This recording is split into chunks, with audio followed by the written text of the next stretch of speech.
Assalamualaikum warahmatullahi wabarakatuh. Waalaikumsalam warahmatullahi wabarakatuh. Bismillahirrahmanirrahim. Alhamdulillahi rabbil alamin. Wal 'aqibatu lil muttaqin. Wala 'udwana illa 'alal zalimin. والصلاة والسلام على أشرف الأنبياء والمرسلين سيدنا ومولانا محمد وعلى آله وأصحابه المجاهدين الطاهرين أما بعد. Saudara-saudara kaum muslimin rahimakumullah, setiap kita muslim di dalam kehidupan ini selalu ingin dicintai oleh Allah Subhanahu wa ta'ala. Dan tidak seorang pun di antara kita yang hidup ingin dimurkai oleh Allah Subhanahu wa ta'ala. Jangankan lagi dimurkai Allah, dimarahi tetangga saja kita kadang-kadang sudah merasa tidak enak. Padahal bagaimanapun, kalau sekadar dimarahi tetangga, kita masih bisa menghindar, pergi atau pindah ke tempat lain. Tahun depan kita kembali lagi, barangkali sudah bisa berdamai.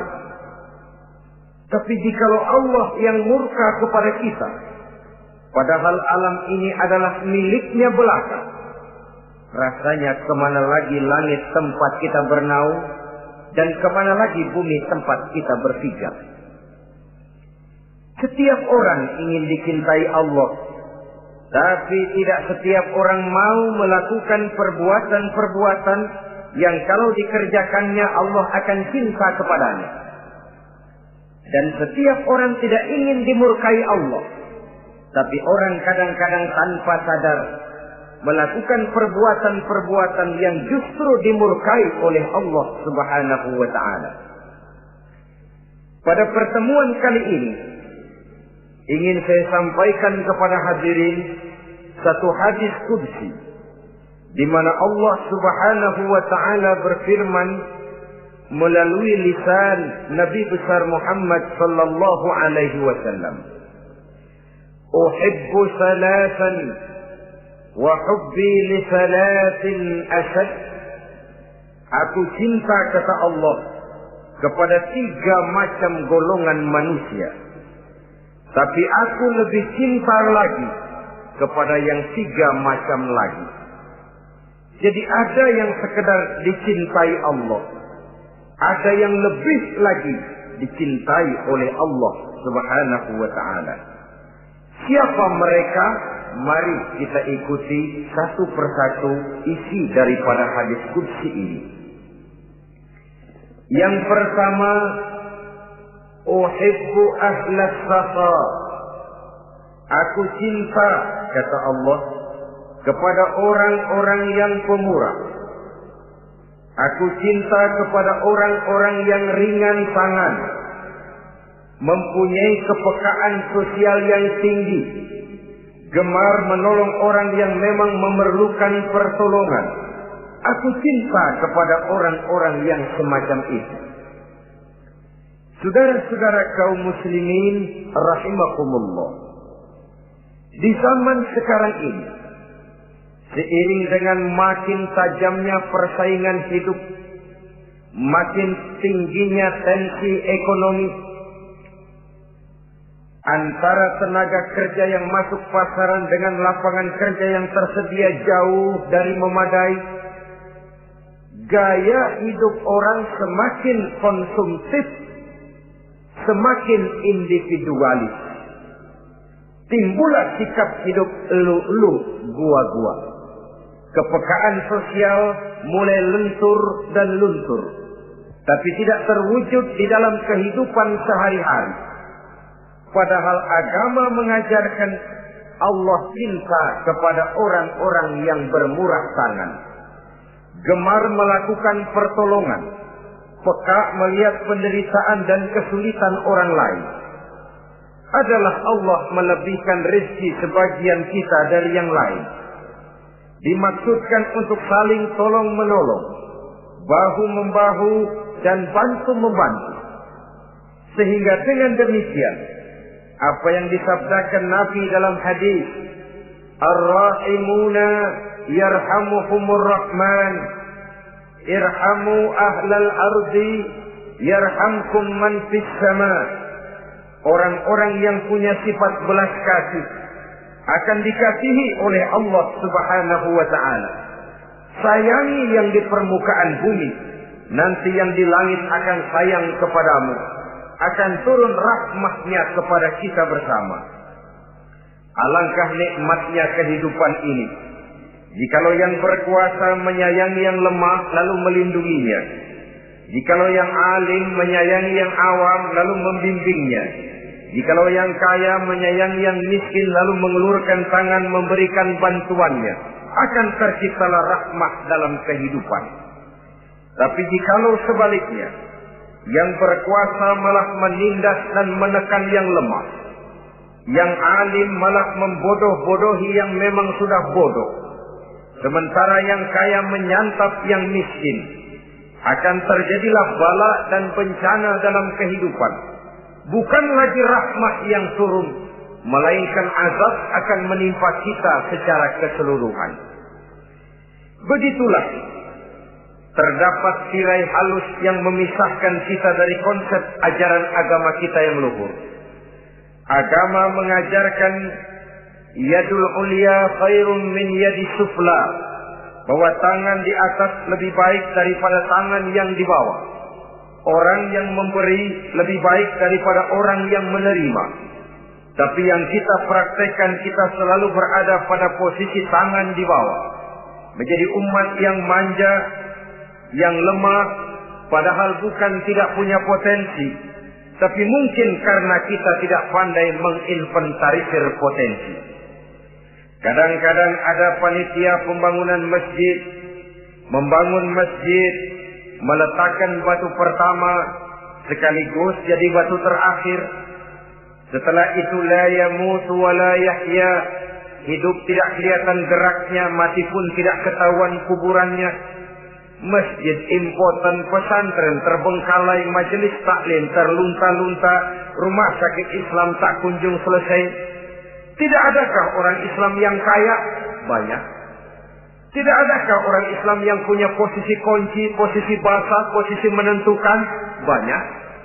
Secara jujur kita harus berkata, yang belum banyak ialah yang mau berbuat atas nama dan demi kepentingan agamanya. Kita juga bukan tidak punya potensi. Kita tidak pandai menginventarisir potensi untuk kepentingan dan kemaslahatan kita bersama. Saudara-saudara kaum muslimin rahimakumullah. Dengan demikian, kita bisa lihat dalam kehidupan sehari-hari di masjid misalnya. Itu kalau hari Jumat kadang-kadang kita sengaja mau berangkat sholat Jumat tidak bawa uang. Maka yang paling lancar di masjid, kotak. Saudara boleh lihat kotak itu. Dari sudut ke sudut hampir tidak pernah macet. Lancar betul jalannya. Sekali macet, kotak. 50. 100. Wajar kalau masjid-masjid kita lalu impoten. Bagaimana akan mengadakan kegiatan kalau tidak ada dana? Oleh karena itu pada kesempatan ini saya ingin mengerti, berbahagialah kita jikalau oleh Allah Subhanahu wa ta'ala diberikan kepercayaan berupa titipan, wa mal malu wal banuna illa wadai'. Harta dan anak-anak tidak lain satu titipan dari Allah Subhanahu wa ta'ala.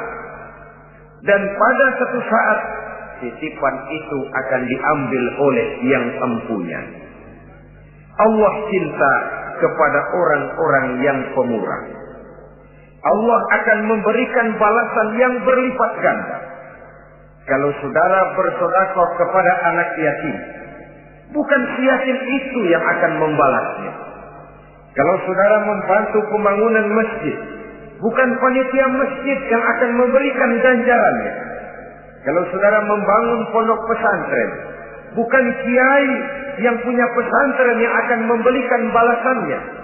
Allah Subhanahu wa ta'ala melalui jalan yang tidak kita sangka-sangka, melalui jalan yang dalam istilah Quran disebut min haitsu la yahtasib, melalui jalan yang tidak pernah kita hitung, kita sangka sama sekali, jalan gaib yang hanya Allah saja yang maha tahu. Sebaliknya, wa hubbi lil faqir as-sakhi asad, kata Allah, aku cinta kepada orang-orang yang pemurah, tapi aku lebih cinta lagi kepada orang-orang miskin yang pemurah. Orang kaya pemurah, Allah cinta. Orang miskin pemurah, Allah lebih cinta. Kenapa? Kalau orang kaya sedekah 5.000 rupiah misalnya, orang miskin pun sedekah 5.000 rupiah, sama jumlahnya, sama ikhlasnya, sama halalnya, tapi besarnya pahala lebih besar sedekah si miskin yang 5.000 rupiah itu ketimbang si kaya yang juga 5.000 rupiah. Kenapa maka demikian? Oh, buat orang kaya uang 5.000 apalah artinya. Tapi buat si miskin, untuk jumlah 5.000 itu dia harus peras keringat, banting tulang, pergi pagi, pulang sore, kaki jadi kepala, kepala jadi kaki. Tapi kok dia berani bersedekah sejumlah sedekahnya orang kaya. Ini yang dinilai oleh Allah Subhanahu wa ta'ala. Saudara-saudara kaum muslimin rahimakumullah, sifat inilah yang dahulu dicontohkan oleh baginda Rasul. Bahkan apa yang beliau sedekahkan kepada orang lain biasanya adalah sesuatu yang lebih baik dari apa yang beliau pakai sendiri. Watak ini yang diikuti oleh generasi sahabat. Kita ambil contoh ketika terjadi perang Tabuk misalnya. Datanglah Sayyidina Abu Bakar Siddiq, membawa seluruh harta bendanya disumbangkan di jalan Allah. Melihat ini Nabi bertanya, "Hal tarakta li ahlika syai'an ya Abu Bakar?" Wahai Abu Bakar, begini banyak harta yang kau infakkan fi sabilillah ini, apakah buat keluargamu sudah kau tinggalkan? Sayyidina Abu Bakar dengan tegas menjawab, "Taraktu lahumullaha wa rasulahu." Sudah, saya tinggalkan mereka Allah dan Rasulnya. Saya tinggalkan mereka keyakinan, akidah, iman, bahwa kalau kami menolong Allah, menolong agama, Allah akan menolong kami.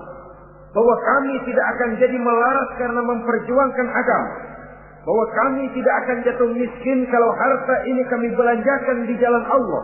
Kami tinggalkan keyakinan itu kepada anak-anak dan istri di rumah. Sementara harta yang ada seluruhnya kami bawa kemari.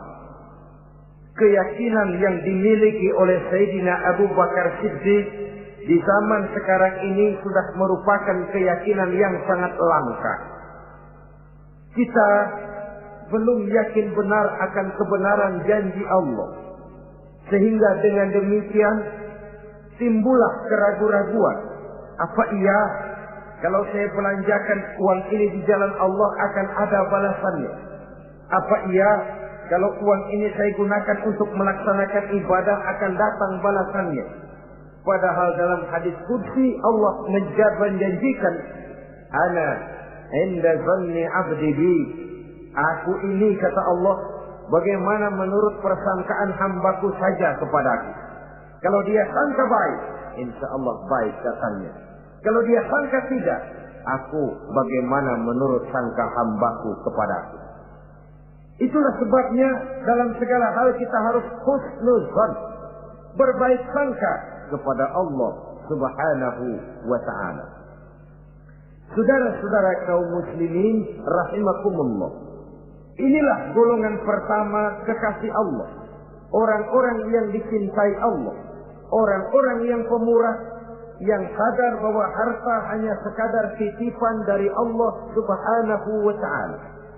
Dan harta menurut Nabi, apabila sudah kita belanjakan di jalan Allah, dia akan berkata, pertama, kuntu qalilatan fakassartani, jumlahku sebenarnya sedikit, tapi lantaran engkau sedekahkan aku, engkau belanjakan aku di jalan Allah, maka jumlahku jadi banyak. Kau sedekah 1.000 dibalas 7.000, dikali 10, dikali 100, masih ditambah wallahu yudha'ifu liman yasha. Allah melipat gandakan pahala kebajikan dari orang-orang yang dikehendakinya. Yang kedua, harta itu akan bicara lagi. Kuntu faniyatan fa'abqaitani. Aku ini sebenarnya fana, tidak kekal, berubah, relatif dan temporer, sirna oleh pergeseran masa dan pertukaran waktu. Tapi lantaran engkau sedekahkan aku, engkau belanjakan aku di jalan Allah, maka nilaiku jadi kekal, akan mendampingi engkau sampai di hadratullah azza wa jalla di akhirat nanti. Jadi harta yang kita tumpuk-tumpuk, yang kita sangka akan mengekalkan kita sampai tidak akan miskin 7 keturunan, dengan segala macam cara kita tempuh, dia bukan harta yang kekal. Yang kekal, yang kita belanjakan di jalan Allah Subhanahu wa ta'ala. Itu milik kita yang benar-benar akan kita nikmati. Yang ketiga, harta itu akan berkata lagi, kunta harisi fal'ana sirtu harisaka. Dahulu kamulah yang menjaga saya, tapi sekarang setelah saya sedekahkan, setelah engkau sedekahkan aku, setelah engkau belanjakan aku di jalan Allah, bukan engkau lagi yang jaga aku, kata si harta, akulah yang akan menjagamu. Di dunia orang yang rajin sedekah, sedekahnya itu menolak bala, terhindar dari segala bencana dan musibah. Sementara di akhirat, sedekahnya itu akan menjadi dinding yang menjaga dia dari jilatan api neraka. Demikian harta yang sudah kita infakkan, kita belanjakan, kita sedekahkan di jalan Allah itu akan menjadi pejaga kita. Sehingga Nabi menyatakan, inna sadaqatal mar'il muslim tazidu fil umri wa tadfa'u mitatas su'i. Sesungguhnya sedekahnya seorang mukmin dapat menambah umur panjang dan menyelamatkan seseorang dari mati secara su'ul khatimah. Marilah kita melihat bahwa agama ini memerlukan kita, bahwa umat ini mengharapkan pengorbanan kita. Dengan segala kemampuan yang ada pada diri kita, mari kita menyadari bahwa harta kita yang benar-benar milik kita, sesungguhnya yang sudah kita belanjakan di jalan Allah Subhanahu wa ta'ala. Saudara-saudara kaum muslimin rahimakumullah, inilah golongan pertama. Golongan yang kedua yang dicintai oleh Allah Subhanahu wa ta'ala, uhibbul mutawadhi'in.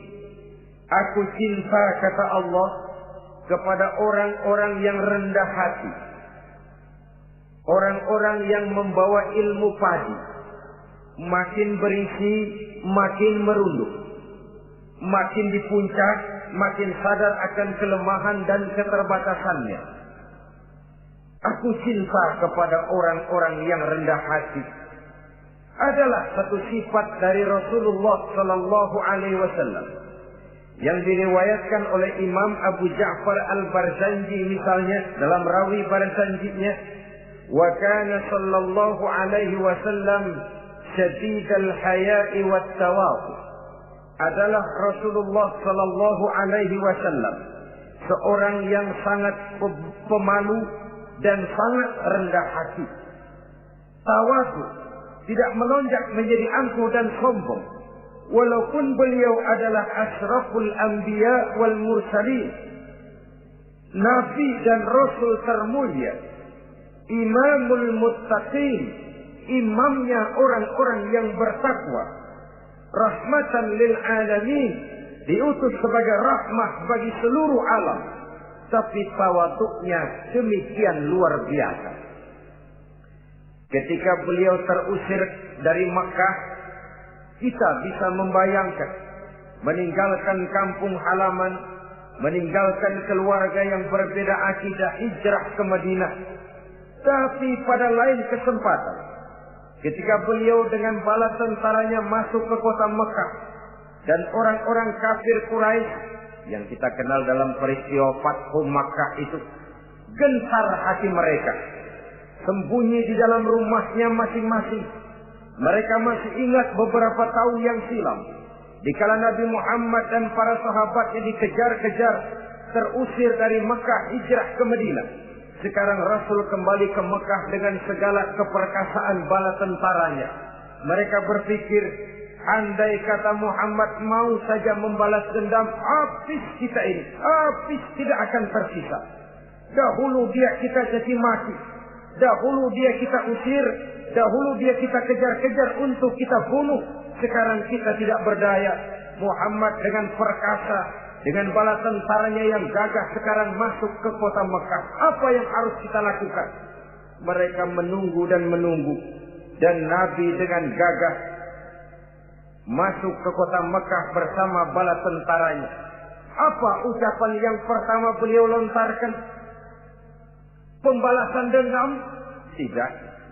Mencari orang-orang yang dulu mengejar, memusuhi, mengancam akan membunuhnya?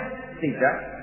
Beliau tidak teriak-teriak, mana itu Abu Jahal, mana itu Abu Lahab, mana itu Abu Sufyan, mana itu dulu orang-orang yang memusuhi saya dan sahabat saya, ayo keluar kalau berani, ha? Tidak. Pidato ucapan pertama yang keluar dari bibir yang mulia itu sungguh di luar perkiraan kufar Quraisy. Apa jawab Nabi? Pidato Nabi, al-yauma yaumul marhamah. Tuan-tuan para Quraisy, tidak usah khawatir. Hari ini adalah hari yang penuh kasih sayang. Saya masuk ke kota Makkah semata-mata untuk menunaikan ibadah. Tidak akan ada balas dendam. Tidak akan ada pertumpahan darah. Siapa yang masuk ke Masjidil Haram dia aman. Siapa yang masuk ke Masjidil Haram dia tenang, tidak akan diganggu barang sedikit pun. Bersih hatinya dari balas dendam. Tidak ada watak untuk menunjukkan kepongahan pada beliau berada di puncak kejayaan. Tidak. Ini yang disebut sadidul haya wa tawadhu. Sangat rendah hati. Tidak melonjak menjadi angkuh dan sombong lantaran keberhasilan yang pernah dicapainya. Uhibbul mutawadhi'in. Aku cinta kepada orang-orang yang rendah hati. Makin berkuasa, makin rendah hati. Makin berilmu, makin rendah hati. Makin kaya, makin tawadhu. Wa hubbi lil ghaniyil mutawadhi asad. Tetapi kata Allah, aku lebih cinta lagi kepada orang-orang kaya yang rendah hati. Orang miskin tidak sombong, Allah cinta. Orang kaya tidak sombong, Allah lebih cinta. Sebabnya apa? Rasa-rasanya kalau ada orang miskin tidak sombong, memang sudah harusnya. Tapi kalau ada orang kaya, apa saja dia punya. Kebunnya ada di mana-mana, kendaraannya sejumlah keluarganya, uangnya, depositonya ada di berbagai bank, pabriknya banyak. Apa saja dia punya, tapi tidak sombong, tawadhu. Ini yang lebih dicintai oleh Allah Subhanahu wa ta'ala. Saudara-saudara kaum muslimin rahimakumullah. Oleh karenanya, hadis qudsi ini menanamkan kesadaran kepada kita bersama bahwa yang pantas untuk sombong hakikatnya cuma Allah saja. Itu sebabnya salah satu asma'ul husna Allah disebut al-mutakabbir. Kalau Allah sombong, wajar karena memang tidak ada Tuhan lain selain Allah. Alam dan seluruh isinya adalah miliknya belaka. Tidak ada satupun yang bisa mengklaim. Al-Mutakabbir huwallah. Yang pantas sombong hanya Allah Subhanahu wa ta'ala. Saudara-saudara kaum muslimin rahimakumullah. Yang ketiga, orang yang dicintai oleh Allah Subhanahu wa ta'ala, uhibbut taibin. Aku cinta kepada orang-orang yang bertaubat. Kepada orang-orang yang apabila berbuat kesalahan, dia segera sadar. Dijadikannya kesalahan itu sebagai satu pelajaran untuk tidak diulanginya lagi pada masa yang akan datang. Adalah lebih baik kita mulai dari kertas yang kelabu, hitam sekalipun, kalau akhirnya akan menjadi lembaran-lembaran yang putih, ketimbang kita mulai dengan lembaran yang putih, kalau akan ditutup dengan lembaran-lembaran hitam noda yang tidak berhapus. Allah Subhanahu wa ta'ala Maha Pengampun, Pengasih dan Penyayang. Ia akan memaafkan segala perbuatan yang bersifat salah dari hamba-hambanya, asalkan tidak diulanginya lagi. Manusialah yang sering kejam, membiarkan dirinya larut dan hanyut diseret arus dosa. Ia sadar itu satu kesalahan, tapi tidak berupaya untuk menyelamatkan dirinya sendiri. Apakah itu berupa yang namanya judi, minuman keras, menipu orang lain, durhaka kepada kedua orang tua, jahat kepada tetangga, suka memfitnah orang lain. Dibiarkan dirinya hanyut di dalam lembah dosa tanpa upaya penyelamatan sama sekali. Atau kadang-kadang mengulur waktu. Nanti saja sudah tua-tuaan tobatnya. Padahal waktu tidak pernah main-main. Uhibbut taibin. Aku cinta kepada orang-orang yang mau bertobat. Wa hubbi lisabit taib asad. Tapi aku lebih cinta lagi kepada orang-orang muda yang mau bertaubat.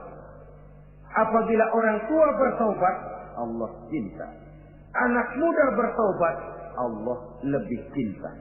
Dalam usia mudanya, di mana darah masih mengalir dengan panas, sejuta khayal dan keinginan masih bersemi di dalam benaknya, dia sanggup blokir semua itu, disalurkannya di jalan Allah. Allah cinta sekali kepada orang-orang semacam itu.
Saudara-saudara kaum muslimin rahimakumullah.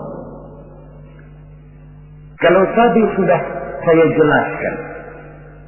3 golongan orang-orang yang dicintai Allah, yakni para kekasih Allah.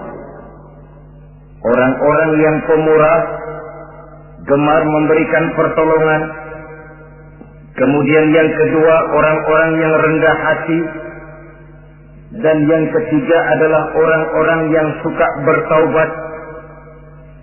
Maka kemudian hadis qudsi ini dilanjutkan oleh Allah Subhanahu wa ta'ala dengan menjelaskan lawanan dari 3 golongan tadi. Kalau 3 golongan tadi adalah orang-orang yang dicintai Allah, maka 3 golongan yang berikutnya adalah mereka yang dibenci, dimurkai oleh Allah Subhanahu wa ta'ala. Siapa mereka? Jumlahnya juga 3, lawanan dari yang 3 tadi pertama. Yang pertama, saudara-saudara, abghadul bukhala, aku benci, kata Allah, kepada orang-orang yang bakhil, orang yang kikir, orang yang diberikan amanah berupa harta, lalu tidak tersentuh hatinya melihat kesulitan dan penderitaan orang lain. Tetangganya meratap dan merintih kelaparan, sementara ia dengan tenang berpangku tangan, padahal ada kelebihan rezekinya. Ia tahu kesulitan orang lain, tapi ia tidak berusaha mengulurkan tangan memberikan bantuan. Kenapa seseorang bisa terjebak ke dalam penyakit bakhil bin kikir alias pelit seperti ini? Oleh karena harta benda dunia itu sudah berakar kuat di hatinya. Tidak mau lepas lagi ia dari sana. Tidak mau berpisah ia dengan harta itu walau sedikit jua pun. Dan memang para ulama sufi mengajarkan, orang kaya itu ada 2. Ada orang kaya hakiki, ada orang kaya majazi. Orang kaya hakiki, orang kaya sebenarnya adalah orang yang kaya hatinya. Luas cakrawala pandangannya, terbentang nuansanya, tidak cuplik melihat karunia yang diberikan Allah dalam kehidupan ini. Orang yang kaya hati, inilah orang kaya hakiki. Adapun orang kaya majazi adalah orang yang banyak hartanya tapi miskin hatinya.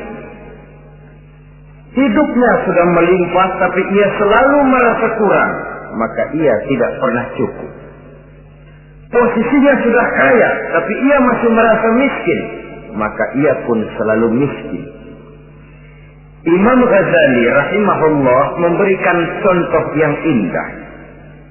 Perjalanan hidup manusia sama dengan naik kapal laut yang besar menuju pulau bernama akhirat, mencapai pantai surga bahagia. Kapal ini akan singgah di satu pulau bernama dunia.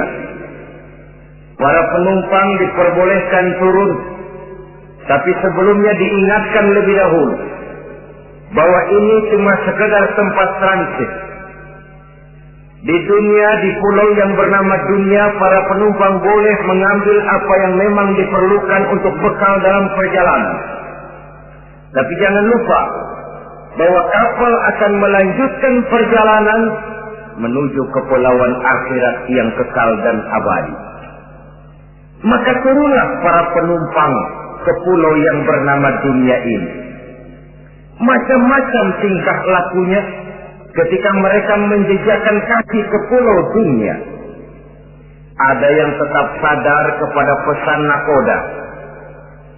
Dia turun ke pulau yang bernama dunia, yang hijau, ranau, indah, memikat, mempedaya, mempesona. Tapi ia tetap sadar, ini cuma tempat transit. Ini cuma tempat persinggahan sementara. Bukan ini tempat yang akan saya tuju. Kapal akan segera berangkat. Saya harus bersiap-siap. Diambilnya apa yang diperbolehkan di pulau bernama dunia sebagai bekal menuju perjalanan akhirat. dan setelah itu dia segera kembali ke kapal untuk melanjutkan perjalanannya. Ada pula penumpang yang lalai. Ketika turun ke pulau bernama dunia ini, ia lupa kepada pesan sang nakoda. Ia terpedaya oleh hijau ranaunya kepulauan dunia. Ia terpikat oleh gemerlapnya kehidupan dunia. Sibuklah seluruh waktunya untuk mengambil segala yang ada di kepulauan dunia ini. Ia menyangka bahwa ia sudah sampai kepada tujuan yang sebenarnya. Dikala peluit kapal berbunyi, pertanda kapal akan segera berangkat, rupanya baru sadar dia bahwa ini bukan tujuan yang sebenarnya. Ia berusaha kembali ke kapal, walaupun masih bisa ikut naik kapal, tapi sayang tempatnya sudah ditempati oleh orang lain. Inilah contoh dari orang-orang yang kehidupan dunia telah melalaikan mereka daripada tujuan akhirat. Yang lebih celaka adalah nasib penumpang ketiga. Mereka yang tertinggal sama sekali di kepulauan dunia ini. Mereka lah orang-orang kafir, orang-orang munafik, orang-orang musyrik. Bagi mereka surgalah dunia ini. Bila kehidupan dunia berakhir pula lah surganya sampai di situ. Ia menyangka sudah sampai kepada terminal akhir, padahal cuma sekedar halte, tempat di mana kapal singgah sebentar saja untuk melanjutkan perjalanan menuju kepulauan akhirat yang kekal dan abadi. Saudara-saudara kaum muslimin rahimakumullah, orang-orang yang sadar bahwa dunia cuma sekedar satu tempat transit, maka kesadaran itu menggugah dia kepada keyakinan terhadap kalimat inna lillahi wa inna ilaihi raji'un. Segalanya datang dari Allah, segalanya akan kembali kepada Allah. Tidak ada yang dibawanya saat ia terlahir ke alam dunia ini, dan tidak akan ada yang dibawanya kembali saat ia keluar meninggalkan alam dunia ini, kecuali iman dan amal soleh yang dikerjakannya di dalam kehidupan kita. Bukan bakhil yang menyebabkan orang cepat jadi kaya. Bukan pemurah yang menyebabkan orang jatuh miskin dan bangkrut. Tetapi kesadaran bahwa segalanya datang dari Allah, segalanya akan kembali kepada Allah, akan membuat kita walaupun memiliki harta dan benda, tapi ia tidak berurat dan berakar di dalam hati. Abghadul bukhala, kata Allah, aku benci kepada orang-orang yang bakhil. Kadang-kadang jangankan untuk orang lain, untuk kepentingan agama, dirinya sendiri saja tidak bisa menikmati kekayaannya. Kaya dia sebenarnya, tapi dia tidak sadar akan kekayaannya. Lebih celaka lagi, dia tidak tahu untuk apa kekayaan itu akan dipergunakan. Lahirnya mazhab materialisme, hidup serba cukup, serba ada, seperti yang kita lihat di negara-negara yang makmur, di Eropa bagian barat misalnya. Keluarga-keluarga jet set yang akhirnya bingung karena kebanyakan harta. Kalau kita di timur umumnya bingung karena tidak punya harta. Di sana orang bingung karena kebanyakan harta, mau diapakan harta itu. Akhirnya timbullah gaya hidup yang aneh-aneh, membentuk klub-klub nudis terlepas dari pergaulan dunia ramai, bergerombol tidur di gua-gua, padahal rumahnya macam istana, kamarnya 37, ada kolam renang, ruangan ber-AC, kemana pergi mobil sejumlah keluarga, dari merek-merek yang mewah, keluaran mutaakhir. Tidak puas mobil punya kapal pesiar, kapal laut, tidak cukup kapal laut punya kapal pesawat terbang pribadi. Apa yang dimau uangnya bisa bicara, tapi akhirnya lalu sampai kepada titik jenuh, sampai kepada yang namanya frozen emotional attitude. Dan sikap bakhil inilah yang pada akhirnya mendorong seseorang untuk sampai kepada tingkat yang disebut tamak, rakus, serakah. Dan mental semacam ini tidak hanya membahayakan bagi pribadi yang punya watak, tapi juga bagi lingkungan, bagi masyarakat, bahkan dalam skopnya yang luas, bagi pertumbuhan suatu bangsa, bagi pertumbuhan suatu negara. Sikap-sikap tamak, rakus, serakah, mau menang sendiri, mau kuasa sendiri, mau basah sendiri, mau kaya sendiri, persetan dengan orang lain, adalah sikap-sikap yang tidak saja bertentangan dengan ajaran agama kita, tapi juga bertentangan dengan falsafat dasar kehidupan bangsa kita, yakni Pancasila. Saudara-saudara kaum muslimin rahimakumullah, lawanannya kemudian Allah menyatakan, wa bughdi lil ghaniyil bakhil asad, aku benci kepada orang yang bakhil, tapi aku lebih benci lagi kepada orang-orang kaya yang bakhil. Kalau orang miskin pelit, barangkali masih orang berkata pantaslah dia itu pelit, miskin. Tapi kalau kaya, bakhil, kaya, pelit, rasanya orang menyayangkan. Apa saja dia punya, tapi bakhil, pelit, tidak sadar bahwa itu adalah amanah Allah yang suatu saat akan dimintakan pertanggungan jawab di padang mahsyar nanti. Inilah golongan pertama yang dibenci oleh Allah Subhanahu wa ta'ala. Golongan yang kedua, abghadul mutakabbirin, aku benci kepada orang-orang yang sombong. Baik sombong oleh karena kekuatan, wewenang, jabatan. Baik sombong oleh karena ilmu pengetahuan, skill, keahlian, kemampuan. Baik sombong oleh karena harta benda dan kekayaan. Sombong dalam segala bentuknya tidak disenangi oleh Allah Subhanahu wa ta'ala. Inilah yang saya maksud tadi dengan membawa ilmu padi seharusnya. Semakin berisi, semakin merunduk. Sebab kata orang-orang tua kita bilang, air beriak tanda tak dalam, tong kosong bunyinya nyari. Orang belajar silat kalau baru dapat 2-3 jurus memang genit, bukan main. Sesuatu yang barangkali sudah lumrah dalam kehidupan. Tapi yang diajarkan oleh agama, abghadul mutakabbirin, aku benci kepada orang-orang yang sombong.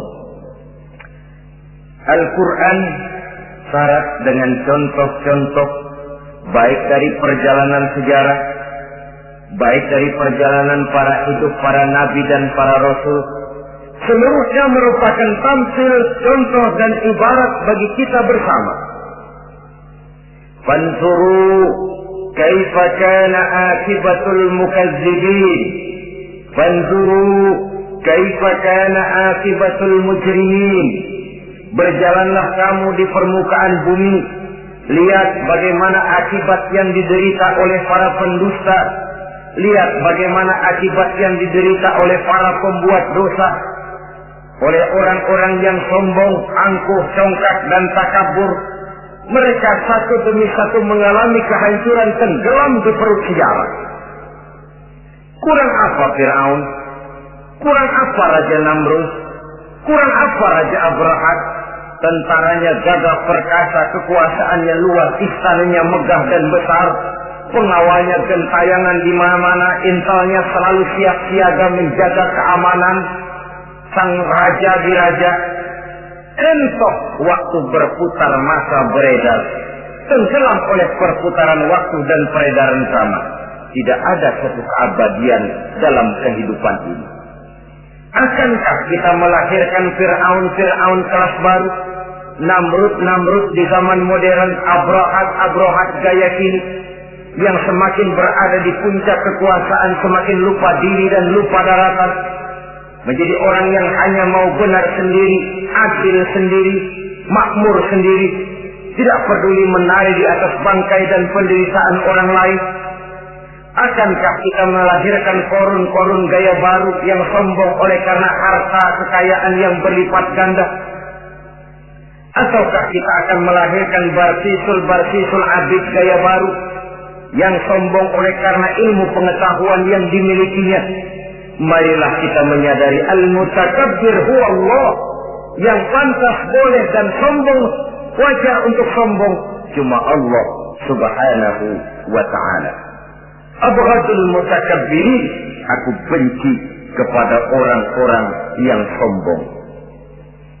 Saudara-saudara kaum muslimin rahimakumullah, lawanannya kata Allah, selebihnya wa bughdi lil faqiril mutakabbir asad, tetapi kata Allah, aku lebih benci lagi kepada orang miskin yang sombong.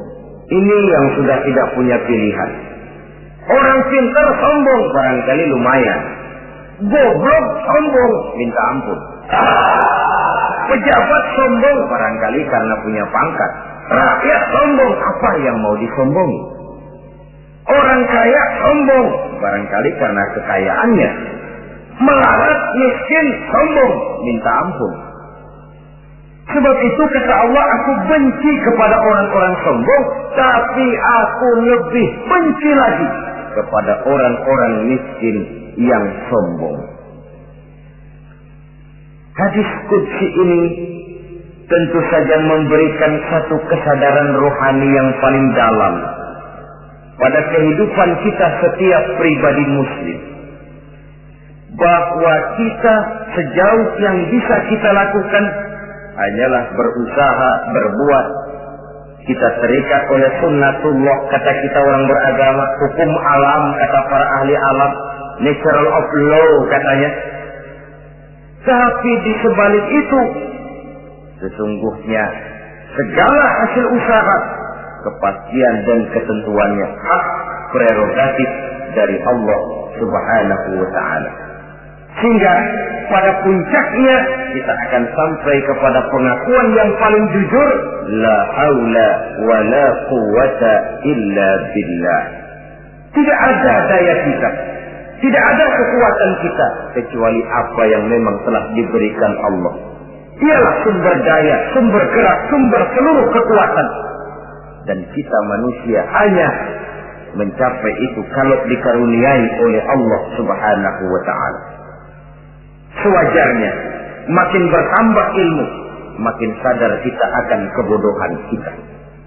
Seperti yang diucapkan oleh Al-Imam Syafi'i rahimahullah, setiap tambah ilmuku, bertambah tahulah aku akan kebodohan. Sewajarnya, semakin bertambah harta kita, semakin sadar kita akan kemiskinan kita. Semakin bertambah tinggi pangkat dan jabatan kita, semakin sadar kita dari mana kita datang, kemana kita akan pulang, dan di mana kita akan berada sekarang. Dengan kata lain, ilmu itu, harta itu, pangkat dan kedudukan itu sesuatu yang perlu dan perlu. Tapi bukan sebagai tujuan. Semuanya cuma sekedar alat. Tujuannya apa? Jangka panjang di akhirat untuk mencapai ridho Allah. Jangka pendek di dunia ini harus menjadi rahmatan lil alamin. Bagaimana ilmu itu jadi rahmah bagi lingkungan, bagaimana kekuasaan itu jadi rahmah bagi lingkungan, bagaimana harta itu jadi rahmah bagi lingkungan, berfungsi sosial untuk kebersamaan di dalam kehidupan ini. Saudara-saudara kaum muslimin rahimakumullah, inilah golongan kedua yang dimurkai oleh Allah subhanahu wa ta'ala. Golongan yang ketiga, abghadul fasad, aku benci kata Allah kepada orang-orang yang berhati keras, berhati batu, tidak mempan nasihat, baik nasihat itu datang dari Allah, baik nasihat itu datang dari orang lain, baik nasihat itu datang dari dalam dirinya sendiri atau bernasihat yang dipandangnya, yang dilihatnya dalam segala gerak kehidupan. Satu hari bahkan beberapa sahabat pernah menghadap Rasulullah Sallallahu Alaihi Wasallam. Ya Rasul, jikalau sekarang ini kami nyaris tidak punya problem, artinya semua problem kami tuntas, sedikit kami bingung, Tuanlah tempat kami bertanya. Kami tidak mengerti hukum, Tuan tempat kami meminta fatwa. Kami ingin mendapat petunjuk, kepada Tuan kami mengadu. Tapi nanti kalau suatu saat Tuan telah berangkat meninggalkan kami ya Rasulullah, menghadap Allah Subhanahu wa ta'ala, tinggallah kami hidup tanpa bimbingan Tuan, kemana lagi kami harus minta nasihat? Baginda Rasul senyum, kemudian beliau menjawab, taraktu lakum nasihatain. Kamu tidak usah khawatir. Kalaupun pada satu saat nanti aku berangkat meninggalkan kamu semua, kembali menghadap Allah Subhanahu wa ta'ala, kamu tidak perlu bingung. Tempat kamu minta nasihat ada, tempat kamu bertanya ada, tempat kamu minta fatwa dan kepastian hukum ada. Taraktu lakum nasihatain. Aku tinggalkan untukmu dua macam nasihat. Pertama, yang aku tinggalkan kepadamu itu nasihat yang pandai bicara.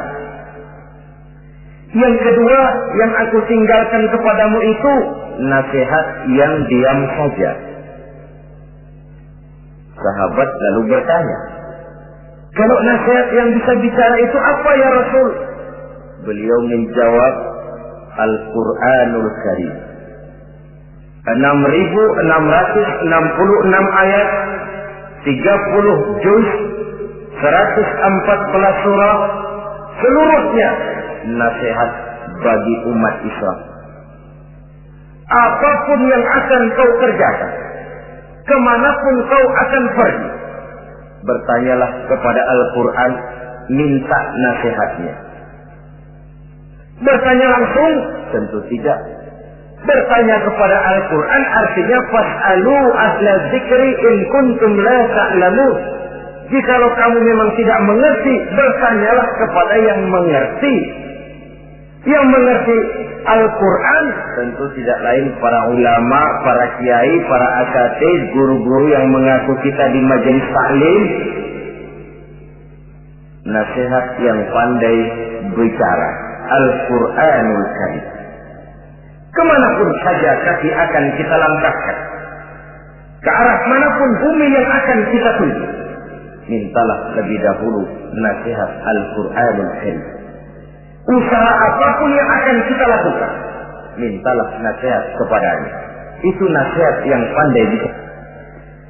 Lalu sahabat bertanya lagi, kalau nasihat yang diam saja itu apa ya Rasul? Beliau menjawab, nasihat yang diam saja itu maut. Diam saja dia, tidak bicara, tapi pasti datangnya. Dan itu jadi nasihat. Kalau sekarang kau menyolatkan orang lain, apa tidak mungkin besok kau disolatkan orang? Kalau hari ini kau antar jenazah temanmu ke liang lahat, entah tahun depan, bulan depan, minggu depan, entah 5-10 tahun yang akan datang, bukankah kau yang akan diantar ke liang lahat? Kau tengoklah temanmu itu, matanya masih ada tapi sudah tidak sanggup lagi melihat. Jangankan melihat, digerakkan saja pun sudah tidak bisa. Telinganya belum kemana-mana tapi sudah tidak mampu lagi mendengar. Kakinya masih cukup tapi sudah tidak mampu untuk dipakai berjalan. Tangannya masih ada tapi tidak ada lagi yang bisa dipegangnya. Apa yang kurang kalau sudah demikian? Kau tumpuk harta kekayaan untuk 7 turunan, kau sangka kau tidak akan mati karena itu. Kau ingin selalu berada di puncak, padahal hidup ini mendaki dan menurun. Ini seluruhnya merupakan nasihat. Orang yang hatinya keras tidak mempan nasihat yang datang dari Allah Quran dan mau. Nasihat yang datang dari orang lain, kadang-kadang diberikan nasihat, lebih pandai dia bersilah, lebih pandai dia berkelit, lebih pandai dia berjawab. Orang yang memberi nasihat baru bicara satu, dia sudah 10. Nasihat yang datang dari orang lain tidak juga bisa menyentuh hatinya. Atau nasihat yang timbul dari dalam dirinya sendiri. Kulit yang mulai berkerut, uban yang mulai bertabur, gigi yang permisi satu demi satu. Itu kan seluruhnya merupakan nasihat. Tapi orang yang hatinya keras, kasar, istilah kita barangkali sudah kulit, badak, muka, tembok, kuping, kebo, masuk dalam golongan khatamallahu ala qulubihim. Allah sudah tutup cap, Allah stempel hati mereka, tidak masuk lagi nasihat. Na'udzubillah summa na'udzubillah.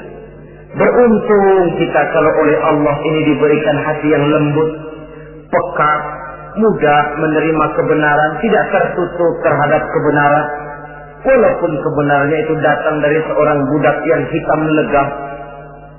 Karena memang agama mengajarkan khuzil hikmata wa la yadurruka min ayyi wi'a'in kharajat. Ambillah hikmah, ambillah kebenaran, tidak usah terlalu kau pedulikan dari mana sumbernya. Asal itu merupakan kebenaran, jadikan sebagai nasihat di dalam kehidupan. Saudara-saudara kaum muslimin rahimakumullah, rugi dan celaka kita kalau sampai diberikan hati yang keras, kasar, masuk dalam qaswatul qalbi, hati yang kasar, keras, tidak mempan nasihat apapun. Kalau kadang-kadang masuk telinga kanan, keluar lagi telinga kiri, tidak pernah singgah di lubuk hatinya walau sebentar sekalipun, tidak pernah transit, atau kalaupun transit seperti air di daun talas, mudah bergoyah ke kiri dan ke kanan. Allah benci kepada orang-orang yang hatinya keras. Selanjutnya, wa bughdhi lisaykhil fasik asad. Tapi kata Allah, aku lebih benci lagi kepada orang tua yang hatinya keras.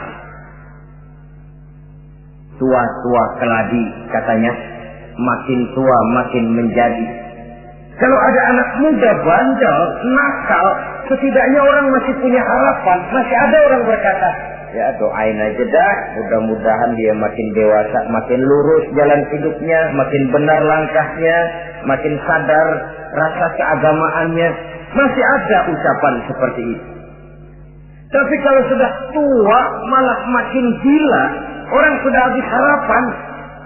Paling orang bilang, tuh aki-aki udah asar, udah maghrib, udah dekat ke lubang kubur, bedung maghrib masih nyengsok aja di perapatan. Saudara-saudara kaum muslimin, habis rasanya harapan orang. Aku benci kepada orang yang hatinya keras, tapi aku lebih benci lagi kepada orang tua yang berhati keras. Kenakalan remaja dibenci Allah, kenakalan orang-orang tua lebih dibenci oleh Allah